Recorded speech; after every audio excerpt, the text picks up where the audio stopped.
Hello friends, જય માતાજી to all of you. તમે પહાડ જોઈને સમજી ગયા હશો કે હું ક્યાં આવી છું. હું આવી છું પાવાગઢ. પંચમહાલ જિલ્લાના હાલોલ તાલુકામાં વિરાજે છે મહાકાળી માતાજી, જેને આપણે પાવાગઢના સ્થાન તરીકે ઓળખીએ છીએ. ગુજરાતનું રમણીય સ્થાનમાંથી માનવામાં આવે છે. રમણીય એટલા માટે કહું છું કારણ કે અહીંયાની કુદરતી દ્રશ્ય તમને જોઈને આમ ખૂબ જ મજા આવશે, જોવાલાયક છે. અને ચોમાસામાં તો એકદમ સુંદર લાગે છે. પહાડો ઉપરથી વરસાદ પડતો હોય અને ઝરણા જતા હોય એટલે કેટલું સુંદર દેખાતું હશે. તો આપણે પહોંચી જવા આવ્યા છીએ પાવાગઢ. તો ત્યાં કને આપણે ઉપર સુધી ગાડી લઈ જઈ શકીએ છીએ. ત્યાં કને તુફાન ને એવું બધું પણ ચાલે છે. તુફાનમાં તમે નીચેથી ઉપર જાશો તો 30 રૂપિયા લે છે, પર પર્સન 30 રૂપિયા.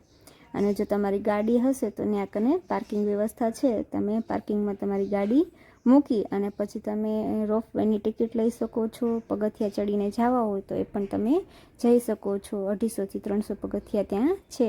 અને રોપવેથી ઉપર ચડીને જાઓ છો તો એ તમારે થોડાક પગથિયા તો ચડવાના રહે જ છે. તો હવે હું પહોંચવા આવી છું. આપણે લોકો ગાડી પાર્ક કરી દઈશું અને હું તમને એની દંતકથાઓ વિશે પૂરી માહિતી આપીશ. જેટલી મને ખબર છે એટલી હું તમને માહિતી આપીશ. અને હું દર્શન કરવા આવી હતી તો મને થયું કે મારા દર્શક મિત્રોને પણ પાવાગઢના દર્શન કરાવવું.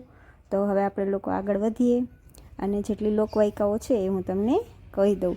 એવું કહેવાય છે કે આ જે પહાડ છે એ જેટલો તમને ઉપરથી દેખાય છે એટલો ને એટલો ધરતીની અંદર છે. અને ભાગ જેટલો છે એ દ્રષ્ટિગોચર થતો નથી, એટલે એને કે પાવાગઢ કહેવામાં આવે છે. અને એવું પણ કહેવામાં આવે છે કે હજારો વર્ષ પહેલાં મહર્ષિ વિશ્વામિત્ર કે જેઓએ ખૂબ જ તપસ્યા કરી હતી અને તપસ્યાના ફળ સ્વરૂપે, એટલે કે એમને બહુ તપસ્યા કરી એટલે એમને બ્રહ્મશ્રીનું એટલે કે એક યંત્ર મળે છે. અને એ યંત્રને પણ ત્યાં કને સ્થાપિત કરવામાં આવ્યું છે. એક બાજુ તમે માતાજી કાલિકા માને જોઈ શકશો જે વચ્ચે છે મૂર્તિ. બીજી બાજુ તમે બહુચર માને પણ જોઈ શકશો અને તમે એ શ્રી યંત્રને પણ જોઈ શકશો. હવે હું તમને રોપવેની અંદરથી એના કુદરતી દ્રશ્યો બતાવું. અમે લોકો રોપવેમાં બેઠા અને રોપવેની ટિકિટ છે પર પર્સન 110 રૂપિયા ઉપર જવાની અને નીચે આવવાની 141 રૂપિયા. જે તમને સારું લાગે તો તમે રોપવેની ટિકિટ લઈ અને રોપવેમાં બેસીને જઈ શકો છો. પહેલાં છે તે ગુજરાતની રાજધાની ચાંપાનેર માનવામાં આવતી, એટલે ચાંપાનેર એ જ પાવાગઢ, જે વડોદરાથી 45 કિલોમીટરની દૂરી પર આવેલું છે અને 550 મીટર જેટલું ઊંચું છે. તો હવે આપણે આગળ વધીએ. પહેલાં માતાજી માટે આપણે પ્રસાદી ચૂંદડીને એ લઈ લઈએ. બધા મંદિરની જેમ અહીંયા કને પણ પહેલાં તમને ગણપતિ બાપા અને હનુમાનજી મહારાજના દર્શન થશે. ગણપતિ બાપાનું નામ છે અહીંયા કને સિંદુરિયા ગણપતિ બાપા અને હનુમાનજીનું નામ છે અહીંયા કને બાલા હનુમાન. અને અહીંયા કને બાળકોને માટે ઘણા બધા રમકડાઓની દુકાન છે. પછી મંદિરની જતી સીડીઓ પણ તમે અહીંયા જોઈ શકો છો. સીડીઓ ઉપર બધાએ ચાંદલા ને એવું બધું કરે છે. ઘણા માનતા રાખી હોય તો એ માનતા પૂરી કરતા હોય છે, જેવી લોકોની આસ્થા. તો અહીંયા કને તમે જ્યાં સુધી ઉપર ચડશો ત્યાં સુધી પૂરેપૂરી દુકાનો જોવા મળશે. આખા રસ્તાની અંદર તમને દુકાનો મળી જશે. અને આ મંદિર છે જે 500 વર્ષ સુધી એવું કહેવામાં આવે છે કે વિધર્મીઓ દ્વારા ઘણા બધા આક્રમણો થયા અને માતાજીના મંદિર ઉપર ધજા ચડેલી ન હતી. પછી 2001ની અંદર નરેન્દ્ર મોદીએ ખૂબ જ તેનો વિકાસ કર્યો, પર્યટન સ્થળ તરીકે વિકસાવ્યું. 2004ની સાલની અંદર એને હેરિટેજ સાઇટ તરીકે પણ લઈ લેવામાં આવેલું છે. અને આ મંદિર છે. હવે આપણે માતાજીના દર્શન કરીએ નિરાતે, પછી આપણે આગળની વાત કરીએ.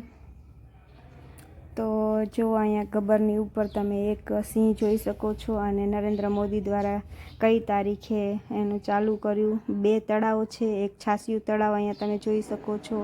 આ છાસિયું તળાવ છે. બીજી બાજુ દૂધિયું તળાવ છે, એ પણ હું તમને બતાવીશ. આપણે આ મંદિરની અંદર એન્ટર થયા અને આપણે હવે માતાજીના દર્શન કરીએ નિરાતે. તો મંદિર ખૂબ જ સુંદર છે. એની કોતરણી પણ ખૂબ જ સુંદર છે. વચ્ચે કાળિકા માતાજી વિરાજેલા છે અને સાઈડમાં તમે બીજા માતાજી પણ જોઈ શકો છો જે બહુચરમાં છે, અને શ્રી યંત્રને પણ જોઈ શકો છો. અને અહીંયા કને ઘણા બધા જૈન મંદિરો પણ છે. અને એવું માનવામાં આવે છે કે રામના 2 પુત્ર હતા, લવ અને કુશ, એ બેને પણ અહીંયા મોક્ષ મળેલો છે. એ સિવાય એવું માનવામાં આવે છે કે એક ભદ્રા નામની સ્ત્રી હોય છે જે ખૂબ જ સુંદર હોય છે, ને એના ઉપર રાજા કુદ્રષ્ટિ કરે છે. અને પછી રાજા એને કારાગૃહની અંદર નાખી દે છે, કારણ કે સ્ત્રી માનતી નથી એની સાથે રહેવા માટે. એટલે પછી જ્યારે એ કંઈક જોવે છે ગરબા રમતી સ્ત્રીઓને, તો 2 જગ્યાએ એવું વિચારે છે કે ભાઈ મેં તો એને કારાગૃહની અંદર નાખેલું છે, તો અહીંયા કને કોણ રમે છે. ફરીને એ કારાગૃહની અંદર જોવા જાય છે, તો ત્યાં કને પણ ભદ્રા નામની સ્ત્રી હાજર હોય છે. વળી પાછા તે જ્યાં બધી સ્ત્રીઓ ગરબા રમે છે ત્યાં જુએ છે, તો ત્યાં કને પણ એને ભદ્રા નામની સ્ત્રી દેખાય છે. એટલે એ સમજી જાય છે કે આ બીજું કોઈ નહીં પણ માતાજીનું સ્વરૂપ છે. એટલે માતાજીને ભદ્રકાલી તરીકે પણ ઓળખવામાં આવે છે, મહાકાલી તરીકે પણ ઓળખવામાં આવે છે. અને જેમ દ્વારકાની અંદર આખા દિવસની અંદર 5 ટાઈમ ધજા ચડે છે, એમ અહીંયા કને પણ ધજારોહણ થઈ રહી હતી. તો આપણે એ પણ લાવો લઈએ, માતાજીને ધજા ચડશે, આપણે ધજા ચડતી જોઈએ. અહીંયા કને માતાજી માટે લાલ કલરની ધજા પસંદ કરવામાં આવેલી છે. અને માતાજીને ધજા નીચેથી જ ચડાવવામાં આવે છે. દ્વારકા મંદિરે અને બીજા મંદિરે મંદિર ઊંચું હોય છે, તો વ્યક્તિ પોતે ઉપર જઈ અને પછી ધજા ચડાવે છે. જ્યારે અહીંયા કને ધજા છે એ નીચેથી જ ચડાવી દેવામાં આવે છે. અને રોપવેની સુવિધા છેલ્લે 8 વાગે છેલ્લું રોપવે જાય છે. જો તમારે રોપવેની અંદર નીચે ઉતરવાનું હોય તો તમારે 8 વાગે નીચે ઉતરી જવું, નહીં તો પછી રોપવે હોય નહીં, સવારના વહેલા ચાલુ થઈ જાય અને છેલ્લે 8 વાગે હોય છે. અને આ 51 શક્તિપીઠોમાંનું એક શક્તિપીઠ છે. તમને ખબર જ છે સ્ટોરી કે મા સતીના જ્યાં ટુકડા થઈને પડ્યા, જ્યાં એમના આભૂષણો પડ્યા, જ્યાં એમના વસ્ત્ર પડ્યા, એ બધી જગ્યાને શક્તિપીઠો તરીકે ઓળખવામાં આવે છે. 51 શક્તિપીઠોમાંનું આ એક શક્તિપીઠ છે. અને એવું કહેવામાં આવે છે કે માતાજીના પગની આંગળીઓ જ્યાં પડી, પગની આંગળીઓ પડી, એ જગ્યાને પાવાગઢ તરીકે ઓળખવામાં આવે છે. એવી અલગ અલગ લોકવાયકાઓ છે. બીજી એક લોકવાયકા એવી છે કે અહીંયા કને પવન 4 બાજુથી આવતો હોવાથી પહેલાં એને પવનગઢ તરીકે ઓળખવામાં આવતું હતું, પરંતુ અમુક સમયના બાદ હવે એને પાવાગઢ તરીકે ઓળખવામાં આવે છે. તો આપણે હવે ધજાને ઉપર ચડતી જોઈએ. ઘણા બધા લોકો આતુરતાથી જોઈ રહ્યા હતા. વિડીયોની અંદર, કેમેરાની અંદર ફોટો વિડીયો લઈ રહ્યા હતા અને મા કાળીનો જયઘોષ કરી રહ્યા હતા. તો આપણે પણ હવે માતાજીની ધજા ચડતી જોઈએ. સુંદર મજાની માતાજીની ધજા છે, લાલ કલરની. આવો લાવો જે નસીબવાળા વ્યક્તિઓ હોય એને મળતો હોય છે. અને આપણે ત્યાં કને પહોંચીને આ લાવો લીધેલો છે, તો ખૂબ જ આનંદની લાગણી અનુભવી રહ્યા છીએ. તમે લોકો પણ માતાજીના દર્શન કરો. જય મહાકાલી.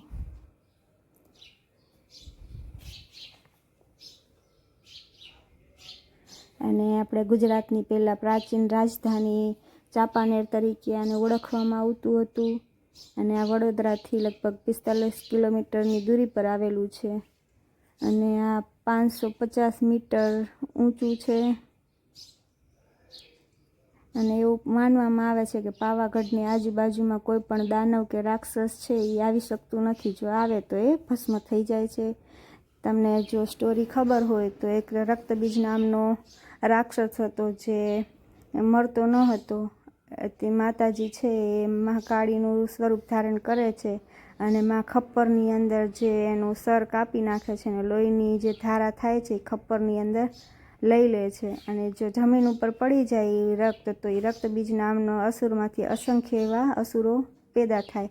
એટલે માતાજી છે એ પોતાની જીભ બહાર કાઢે છે ને બધું પી જાય છે રક્ત. માતાજીની તમે જીભ બહાર જોઈ શકો છો. એવું પણ માનવામાં આવે છે કે માતાજીનો ગુસ્સો શાંત કરવા માટે શંકર ભગવાન નીચે સૂઈ જાય છે અને માતાજી એના ઉપર પગ મૂકી દે છે અને જુએ છે. પછી માતાજીનું ગુસ્સો છે એ શાંત થાય છે. આ મહાકાળી માનું મંદિર અતિ પ્રાચીન છે. ત્યાં કને લોકોએ બહુ આસ્થાથી ધજા ચડાવી. અમે લોકોએ ત્યાં ખૂબ એન્જોય કર્યું. અમે લોકોએ ગરબા રમ્યા અને માતાજીના ભજન કીર્તન કર્યા. ધાર્મિક સ્થળોએ જાઓ તો તમે એટલી વસ્તુનું ધ્યાન રાખજો કે ત્યાંની ચોખ્ખાઈ જળવાઈ રહે.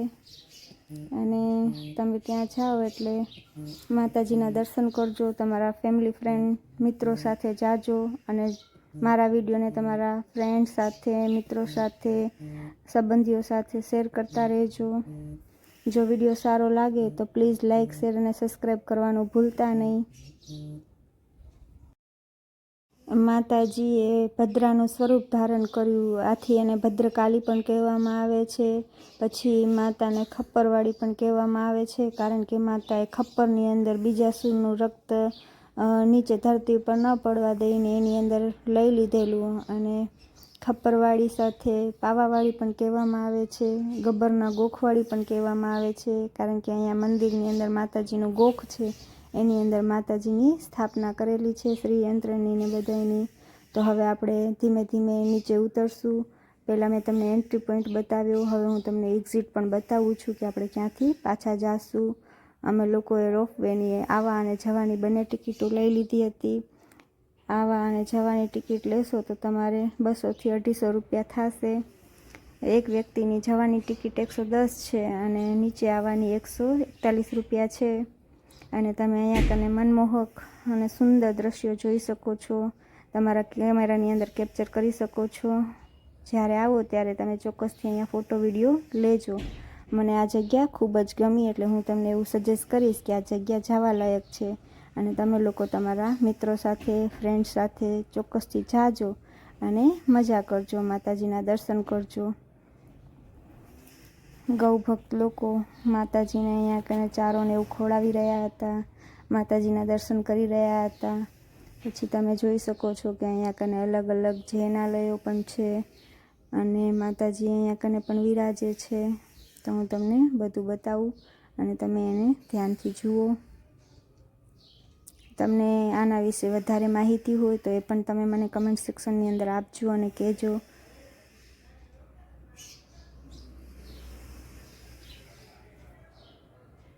સાત જેટલા અહીંયા જિનાલયો છે. એ સિવાય અહીંયા કને મકાઈના ને બધા કોઠારો છે કે જેની અંદર પહેલાંના રાજા મહારાજાઓ છે એ બધું ભરીને રાખતા હશે. અનાજના કોઠારો ને એવું બધું પણ હતું.